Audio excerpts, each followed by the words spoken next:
Un matin très tôt sur le Dakar, c'est souvent la même histoire. Les premiers coureurs viennent au départ de la liaison.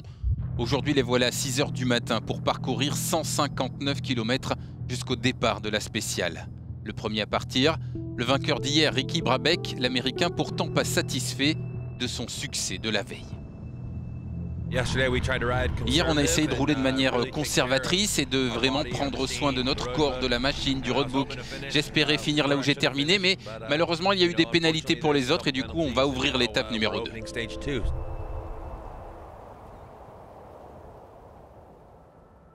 Une spéciale de 430 km avec beaucoup de rochers jusqu'à Aloula, avec quelques dunes décisives en cours de route.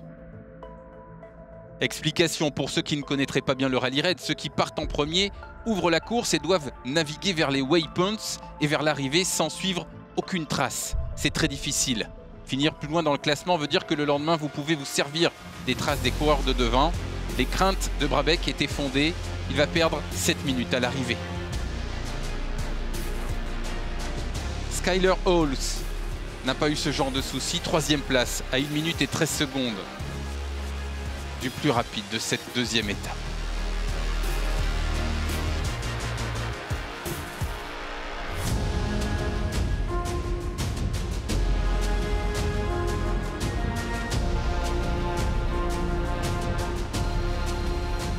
Sébastien Buller, un nom qu'on ne prononce pas souvent dans ces résumés, mais aujourd'hui, l'Allemand réussit son coup. 2e place ce lundi pour Buller, qui en 2021 avait subi une fracture du fémur lors de l'Abu Desert Challenge, ce qui l'a tenu à l'écart de sa moto pendant près d'1 an. Mason Klein, lui, prouve aujourd'hui que sa réussite d'hier n'était pas un hasard. Sur sa KTM, il s'impose malgré une pénalité de 2 minutes pour excès de vitesse.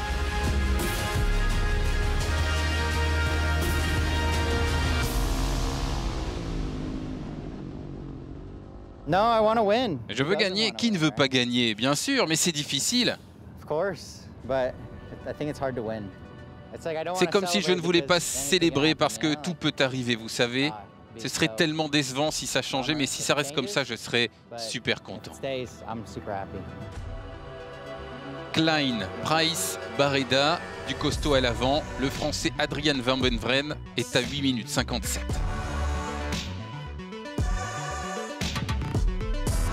La catégorie Original by Motul, le Dakar à l'ancienne, où les pilotes n'ont aucune assistance, est menée par le Sud-Africain Sharan Moore pour sa 2e participation.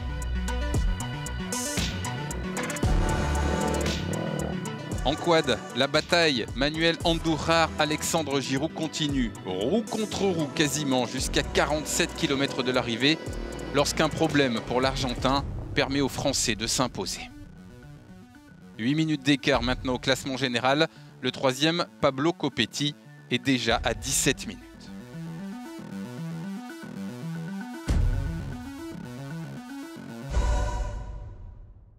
Sur le Dakar, les paysages sont sublimes, mais la réalité de la course est parfois moins agréable.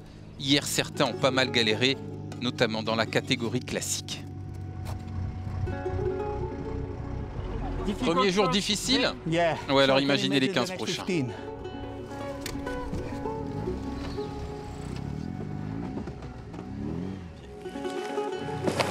C'est sûr qu'on a fait les choses à notre temps.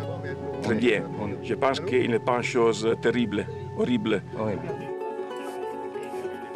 The race is finished, but okay. Peut-être le rallye est terminé.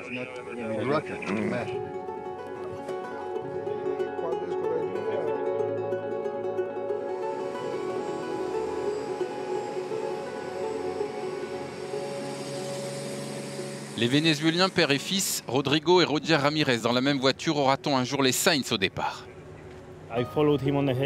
Hier, je l'ai suivi dans l'hélicoptère et la première fois que je suis arrivé au-dessus de lui, il a dû s'arrêter pour une crevaison. Alors, j'ai dit que c'était mieux qu'on parte de là parce que je lui portais de la malchance. Et à partir de ce moment-là, je l'ai vu attaquer à fond jusqu'à l'arrivée pour rattraper le temps. Et l'avoir vu gagner cette étape, c'était super. Je peux dire qu'il était heureux. Ma mère, moi, ma petite amie, on était tous heureux. C'était une belle journée.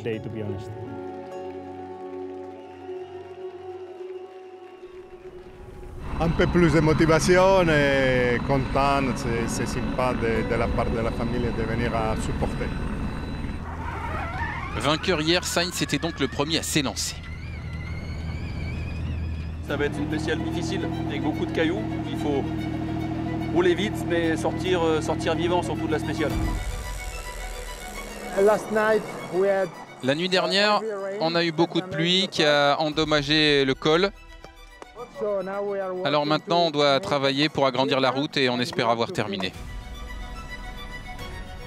Conditions délicates pour l'un des grands favoris de la course, Sébastien Loeb, qui voit son rêve de gagner le Dakar s'évanouir et laisse filer 1 h et 26 minutes avec 3 crevaisons. De toute façon, c'est mort. C'est bon, c'est le 2e jour, c'est déjà mort. Je ne pouvais pas faire plus doucement. Je ne peux pas faire plus doucement que ce que j'ai fait. C'est nul.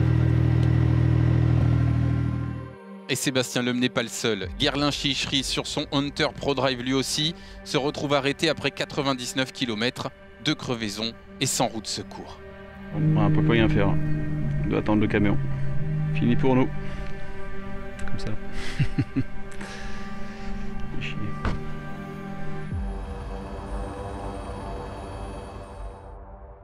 Carlos Sainz, loin de ce genre de problème avec son copilote Lucas Cruz, il va placer son Audi en 3e position aujourd'hui.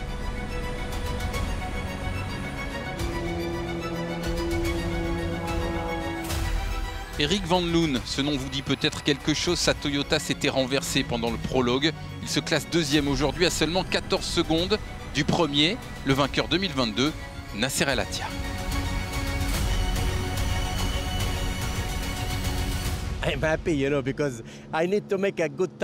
suis content parce que j'avais besoin de faire un bon temps aujourd'hui, parce que sinon on était vraiment sur la mauvaise voie. Mais 5 minutes, c'est bien, ouais, je suis assez content. Demain, ce sera un autre jour et on essaiera de faire la même chose qu'aujourd'hui. Le Français Mathieu Serradori, 4e du jour et 3e au général. Stéphane Peter-Hansel est déjà à 36 minutes.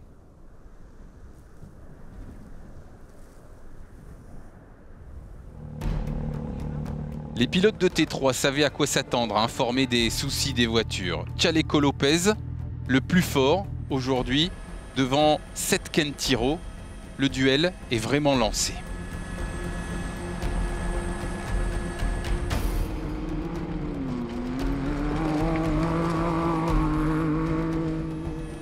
Mais le plus rapide du jour, c'est Mitchell Guthrie, l'Américain, qui a abandonné les 2 derniers Dakar. Pas de problème pour lui dans les pierres et les dunes du jour. Au classement général, Lopez est leader, Quintero 2e, Guillaume de Mévius complète le podium.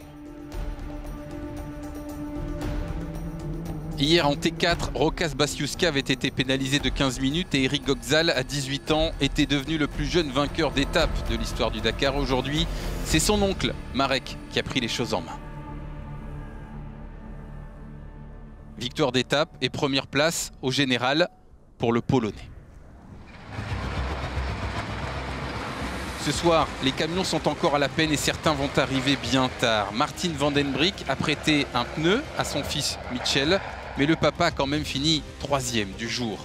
Janus Van Kasteren, le plus rapide, lui reçoit une pénalité.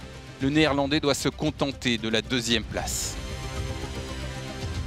Et du coup, c'est Alès Loprijs qui s'impose dans son Praga. 10e succès d'étape sur le Dakar, mais le premier depuis 2018. Le pilote tchèque qui passe en tête du classement. Le grand perdant de la journée, c'est Martin Mačík qui cède plus d'1 heure.